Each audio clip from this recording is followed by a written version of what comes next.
আসসালামু আলাইকুম। বিভিন্ন ডকুমেন্টে একই ব্যক্তির ভিন্ন ভিন্ন নাম থাকে। এই ক্ষেত্রে আপনাদের প্রয়োজন হয় একটি সেম পারসন বা একই ব্যক্তি হলফনামা। অনেক সময় দেখা যায় স্টুডেন্ট ভিসার জন্য অনেককে এম্বাসি ফেস করতে হয়, জব ভিসার জন্য, টুরিস্ট ভিসার জন্য এম্বাসি ফেস করতে হয়। তখন এম্বাসিতে আপনারা এক ধরনের সমস্যায় পড়ে যান, আপনাদের ভিসাটি রিজেক্ট হয়ে যায়।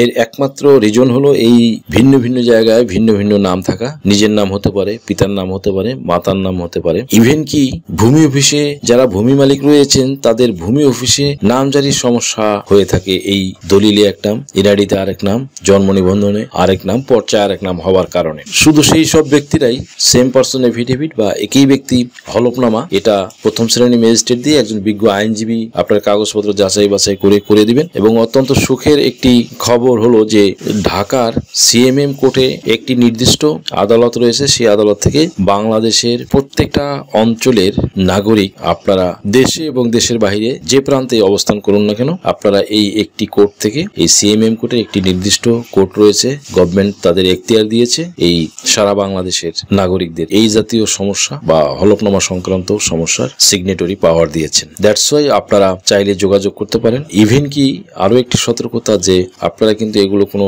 দালাল চক্র দিয়ে করাবেন না এবং ভুলভাবে ভুয়া ব্যক্তির মাধ্যমে করাবেন না, তাহলে কিন্তু আইনের জালে আপনারা ফেসে যেতে পারেন। ইদানিং কিন্তু এসব নিয়ে অনেক মামলা মোকদ্দমা আদালতে চলমান এই জাল এফিডেভিট করে দেওয়ার কারণে। That's why be careful.